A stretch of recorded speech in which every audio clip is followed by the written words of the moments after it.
Star Galactica. Identity theft is not a joke, Jim. Maybe we'll just start every new episode with a different quote from The Office.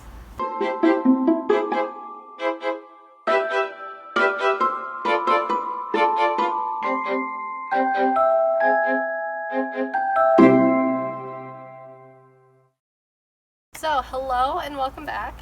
This week I'm super excited because, as some of y'all should know if you've been keeping up with either my blogs or my vlogs, every now and then I get a partner with Inkberry Books out of Niwot. They give me a book and I review it for them. So this week I partnered with them and they hooked me up with Mohamed Asem's Stranger in the Pen. And, you know, I'm just going to say this now. It's a really good book, and I really enjoyed it, and I definitely do recommend it. And I don't think that my review is going to give it justice, just because it's kind of a complicated book in that normally a lot of the books that I read, it's a very clear structure, beginning, middle, end. Here's the story. Maybe a flashback here or there. Maybe a focalization shift or two, but for the most part it's pretty straightforward. And it's not to say that this book isn't straightforward in its story, but it's that there are lots of moving parts. So, Mohamed Asem is a real person. This is a non-fiction memoir. And he was born in the US to a Kuwaiti family, and he spent most of his childhood growing up in France and Kuwait. He went to college here in the States, I think in Iowa, in the Midwest though, for sure. And then he did his graduate program in the UK. So that's where his life kind of starts to get a little bit funky. He has dual citizenship with a passport both for the US and for Kuwait. But because he was only a student in the US and because of cultural differences between most of the Western world and Kuwait and the rest of the Eastern Hemisphere, he doesn't really have like a permanent residence per se in his home country of Kuwait. But because of his university days in the UK, he does have an apartment that he owns there. But he just doesn't spend as much time there as would qualify him being like a permanent resident, if that makes sense. So, the story starts out, well, before I get into how the story starts out, it's separated into three parts. There's the prologue, the story, and then the epilogue. So the prologue starts out in media res. He just got released from airport detention, and he has to do a couple of errands before going over to see his aunt and cousin. It's a little unclear if they live in the UK or if they're visiting, but the important part of that visit is that, for one, they're really like concerned, like, oh my gosh, this is such an experience, you have to share it. And it's this you have to share it part that's kind of the second part. Is his cousin is outraged. She's like, that's not fair, that's not right, like, you're a good person, like, you shouldn't have been detained for as long as you were, because he was detained overnight. And it seems like he's a little unsure if he wants to share his story or not, but obviously he does. So then that moves us to the second part of the story, which is the main part. So this section of the story starts out with him flying back in with his friend from Norway. They were visiting because a friend had a wedding there. And so they're coming back. He's already not super optimistic, I suppose is the right word, about how easy the customs process will go. But he's simultaneously not super worried, because just with like visas and graduating from university and whatnot, he's kind of in this funky little limbo stage. But up until this point, he's done some traveling, and while a few airport officials might question his residency or whatnot, they generally are like, yep, you're good to go, go through, no problem. Well, this time, there's a problem. And the frustrating thing with this whole story is that we're never really sure specifically what the problem is. We know that some of it has to do with the whole residency, permanent address thing, what he calls home conversation, but we don't know a whole lot more than that. And so that in and of itself is really frustrating, and that's the bulk of the story. But this is where it gets a little bit tricky and where I'm not sure if I'll do it justice. As he's sitting in detainment, he starts in like a little pen, which is where the title comes from. And eventually he gets moved into like a detention room. But both while in the pen and in the room, he's talking about his experience, how he sees the not TSA, but he sees the airport security officers. He sees other people go in and out of the pen. And he describes all of the moments that are happening as they occur. But then you get a glimpse into his stream of consciousness. And I think that was really interesting because, I mean, who hasn't spent a lonely afternoon all by themselves with nothing to entertain them but their thoughts?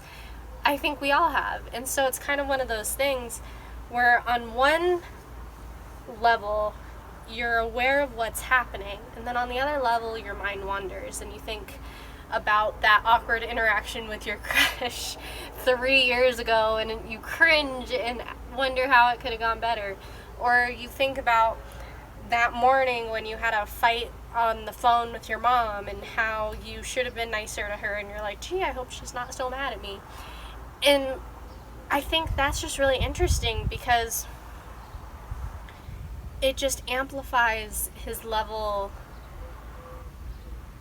the apparent feeling of boredom and despair and hopelessness. Like, you just really, in those moments where he's reflecting on previous interactions with people and his life, like, you just really get a sense of that limbo, essentially, that I think is really tangible and present in his whole what do I do now that I've graduated grad school.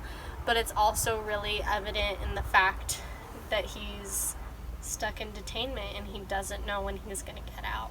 Because basically the airport security officers keep saying, oh, well, we need to interview you one more time. Oh, well, we asked the wrong questions because we didn't realize this little bit of information.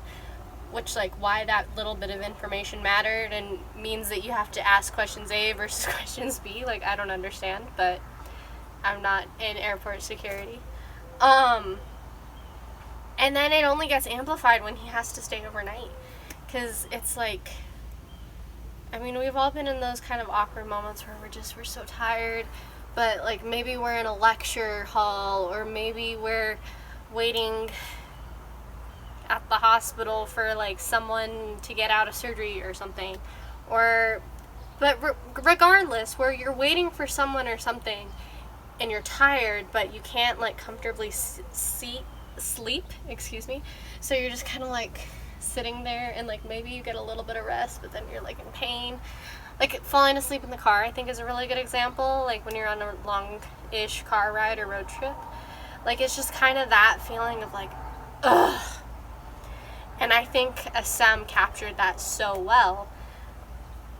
And I think what's really powerful about this book is we hear about detainment all the time.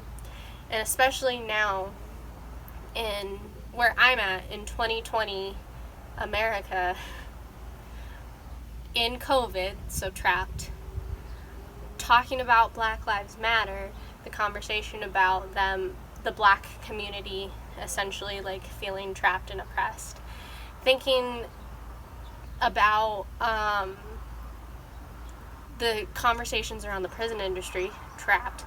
Thinking about the conversations around immigration and all those people and children who are still in cages, even though we haven't talked about that in a while in the mainstream media, like, consistently. Trapped. Like, we hear these stories and we feel for them. I'm not saying we don't feel for them. But we feel for them just so briefly because they're over there. We haven't had that experience. We see it from afar, but we don't truly understand their feelings And since we can't truly understand their feelings past like the mask that we see emotionally, we don't have a true sense of their desperation. And not to say that this is a true sense of the desperation and frustration that Asem felt being detained, but I think it's a fuller sense than we get from the media. I'm not harping on the media. I'm part of the media. I do journalism. You can see that on my blog. But like, it's different when you're hearing it or reading it from a first-hand perspective. And I think that's what makes this book really powerful. As for the epilogue, I do have to admit it wasn't my favorite. It's not like it was a letdown. I think it was a very fulfilling ending for this story. It established that he got out. It is not that that wasn't already established, but it like further established that he got out of that situation. It establishes him as like moving on with his life and taking steps forward. And I think that was really good. I just think that the epilogue takes place in Kuwait, and a lot of it's centering around a card game. And it's, again, that kind of dual perspective of focus on the card game and then focus on, like, his experience and what he's going to do next and all of that. That even though it kind of filled out Asem as a character within his own story, it's not like it was lacking, but it just wasn't nearly as riveting as the rest of the story. Because this story, like, I finished it in just a couple days. I kept getting interrupted. Because I wanted to know what happened next. I wanted to know if he was ever going to get that third interview. I wanted to know if we ever find out the exact reason why he was stopped. I wanted to figure out, like, if he was going to get kicked out of the UK or not. I wanted to know all these things. It was just very engaging, very evocative, very emotional. And I can't think of a reason why you wouldn't like this book. I do recommend it. Again, it is kind of an indie book, so I don't know how easy it is to find. I couldn't find it on Amazon, could find it on Goodreads. But Asem is on Twitter, so you might be able to hit him up, see if he has a website.